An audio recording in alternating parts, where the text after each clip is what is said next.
How does the Force work for Rey?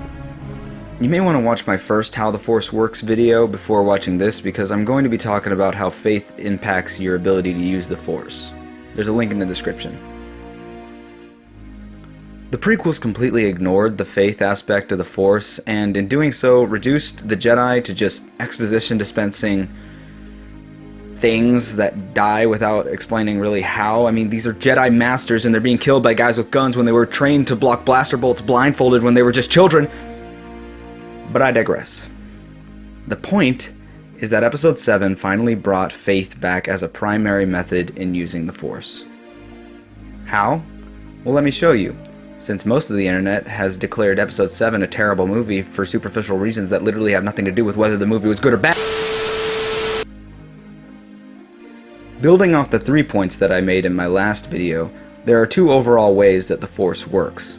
1, the Jedi uses the Force, and 2, the Force uses the Jedi. How Jedi use the Force is basically the same as I described it in my last video. 1, you picture what you want the Force to do.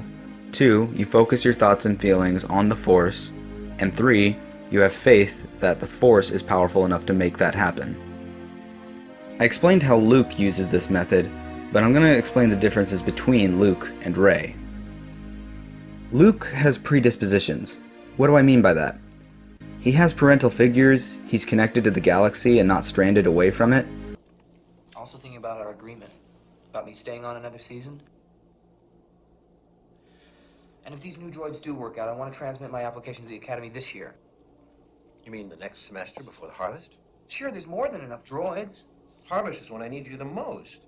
It's only 1 season more. But it's a whole nother year. Look, it's only 1 more season. And he sees a lot of harsh realities. Go on!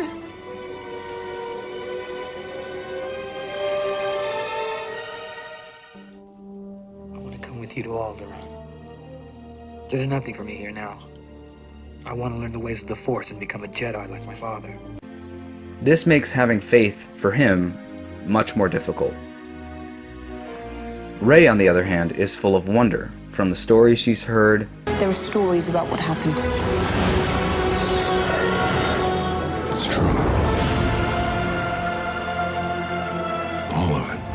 And her dreams to leave Jakku with a real family. I know all about waiting.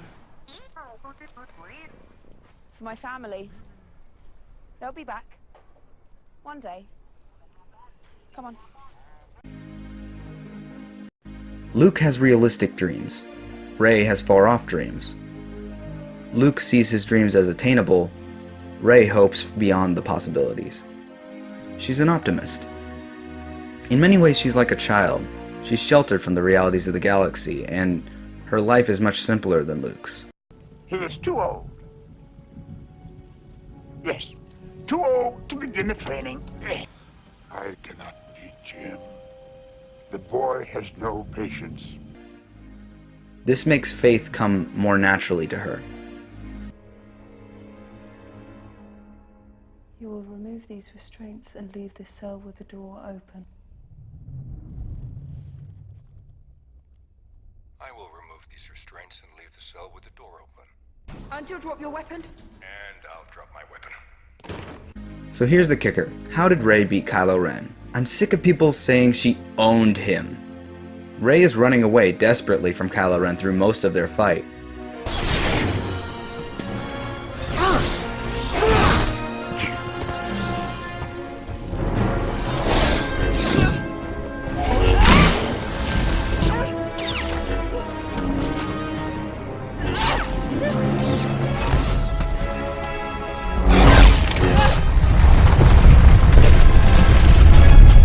Not to mention, Kylo is heavily injured from a weapon that we've been shown is pretty damn powerful. Wow. Can I try that?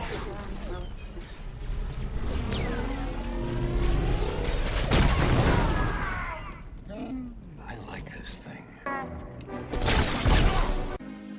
But Rey still would have lost this fight right here if she hadn't done this. You need a teacher!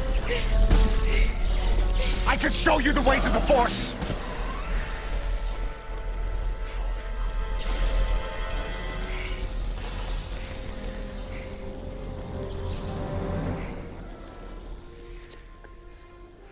The belonging you seek is not behind you. It is ahead. I am no Jedi, but I know the Force. Close your eyes. Feel it. The light.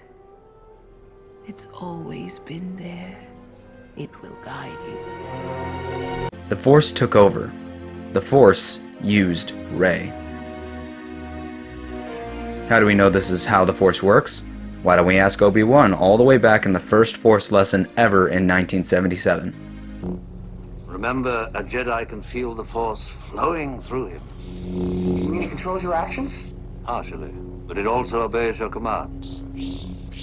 Rey's entire story arc is an internal struggle of giving up control. Her life on Jakku had structure. She was self-sufficient, she could take care of herself, and she was reluctant to even let the most adorable thing in all of Star Wars disrupt that structure when she had full control. No!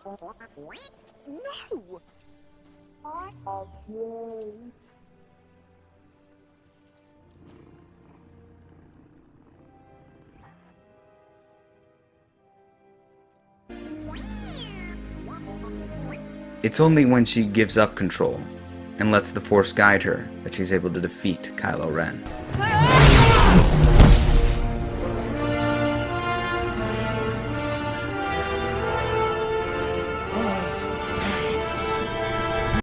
The only hope that I have is that Episode 8 continues this fantastic direction for the Force, and that they don't give in to temptation to make it completely convoluted with prophecies and power levels again, by dragging the prequels nonsense into the forefront again.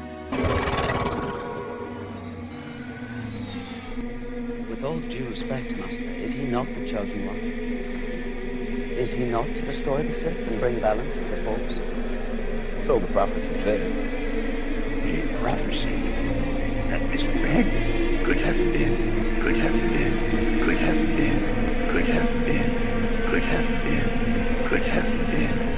Could have been, could have been, could have been. That's not true. That's impossible. No! No!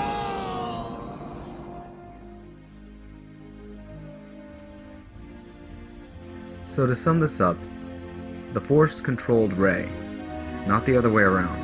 That's how this makes sense. The original trilogy set this up, and Episode 7 made it work.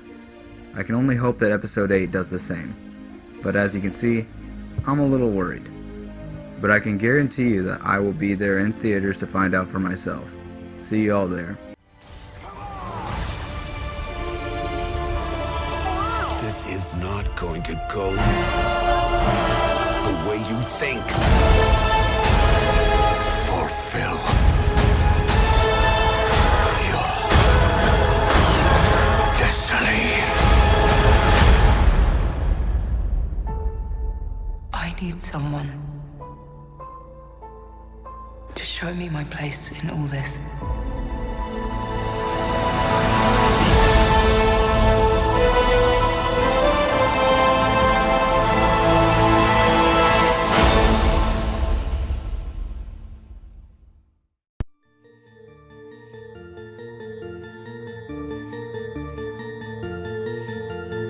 Hey guys, I hope you liked this episode 2 of How the Force Works.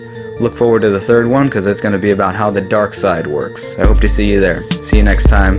Like and share this video, subscribe, and comment at us if you have something to say about what we are making here with full-time fans. Looking forward to hearing back from you.